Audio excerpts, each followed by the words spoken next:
Good morning, YouTube. Good morning, YouTube. Yep. We sitting over here at this Bandit truck stop. The Bandit. Well, first we need to say God bless America. That's got my cross right there. They ride with me all over the country, boy. The cross. Yep. And I got my little prayer with God bless America. Yep. And we need to thank God this morning. You know what I'm saying, for waking us up and being able to, have this day. But yeah, we over here at this Bandit, man. Exit 45 off of 78. Right in between, kind of like Philly. Well, it's not too far from Allentown, but maybe about 10 miles from Allentown, 8 miles from Allentown, and you're probably about 40 miles to Harrisburg, something like that, you know what I'm saying? Ain't too far down the street to Dirty Broke. Dirty Broke's around that Charlottesville, Hamburg area, right there. Yep, where the Loves is at.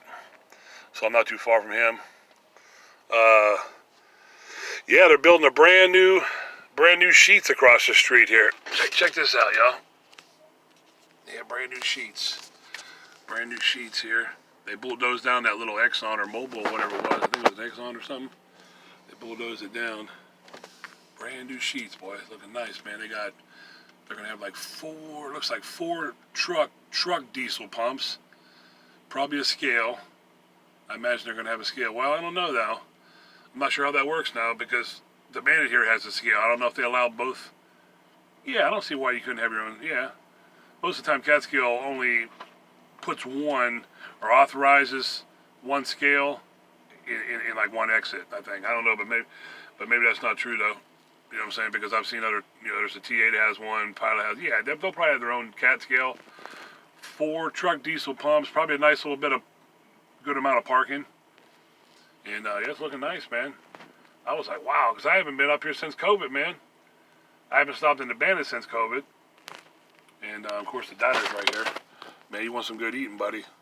New Smithfield Diner. Man, I'm trying to tell you now, they got some good stuff, man. I had some vegetable soup yesterday. Damn, that was good. Yep. Like Grandma used to make. And good breakfast, man. I mean, you know what I'm saying? They got everything. Yeah. But yeah, I was gonna, what a crazy election, man, I mean, oh boy. What are you gonna do, That's what happens when people, they can't stand the defeat, that's the kind of guy he is, man.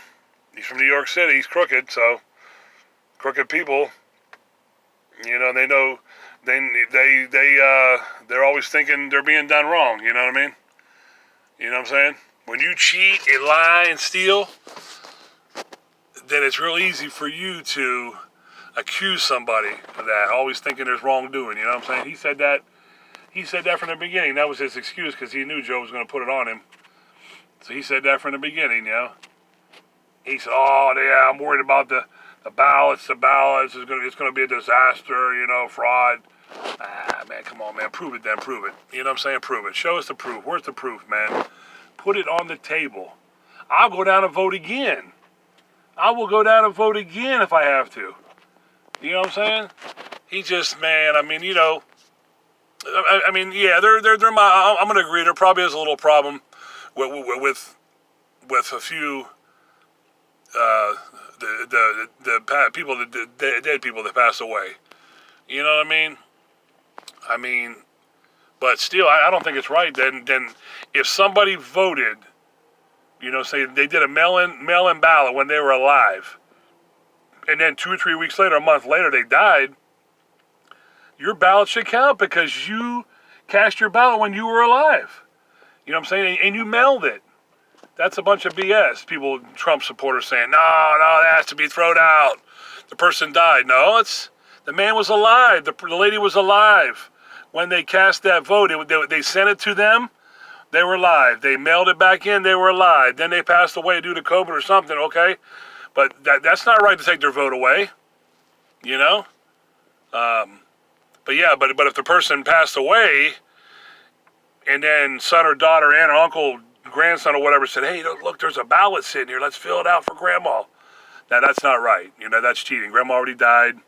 Grandma never filled it out, so grandma, she doesn't have a chance to cast her vote.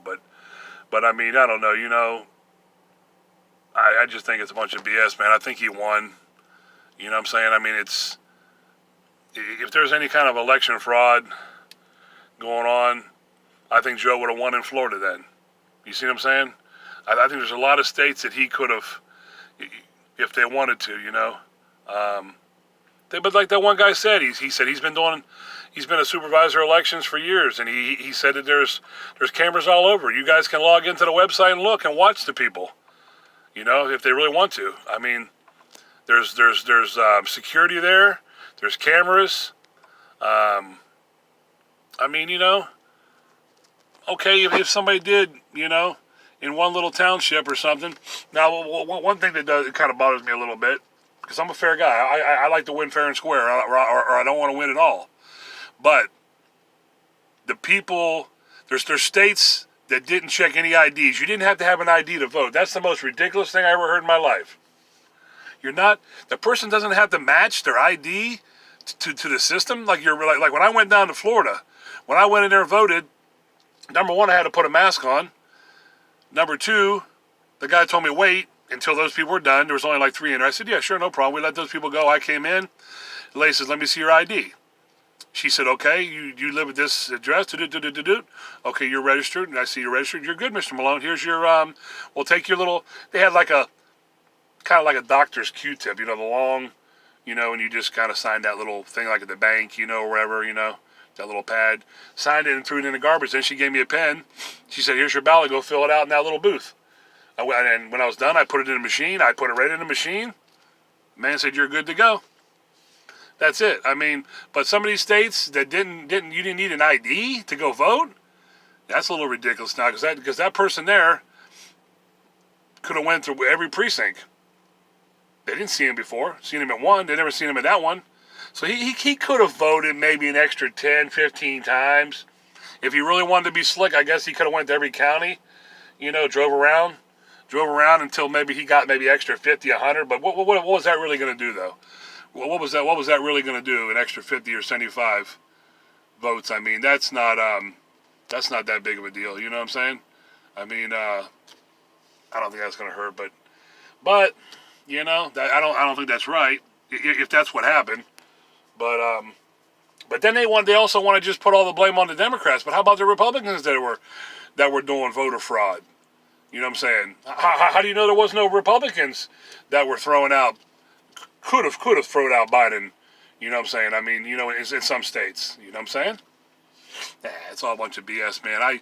I put my faith in the American people, man. I put my faith in the American people.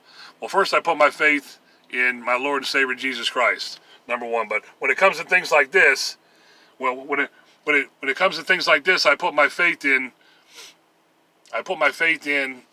the American people for an election. You know what I'm saying? That they did the right thing. But we'll see, though. Enough about that. Yeah, enough about that. Hopefully everything's okay. I believe Joe won fair and square. Was there a little something going on? Somewhere, someplace maybe, but we'll leave it at that. I just want to show you all, you know what I'm saying? Beautiful new sheets coming here. All the truckers that come through 78. Yeah, you know what I'm saying? You guys can, come in here, check it out, man. Over here at the Bandit, man. They got good food in that diner. There's a shop next door. I think it's called Worley's. Nice family people. My dad and my brother's gotten couple of things done over there. In case you need, tire, brakes, whatever you need, something, you got a problem with your truck. Next door is a nice big shop over to the right, over this way. And yeah, I just figured I'd do a little morning vlog over here. Yeah, weather's looking pretty nice, a little cool still. I'd say it's probably about 48 right now. It's gonna get warm though. Man, it warmed up yesterday.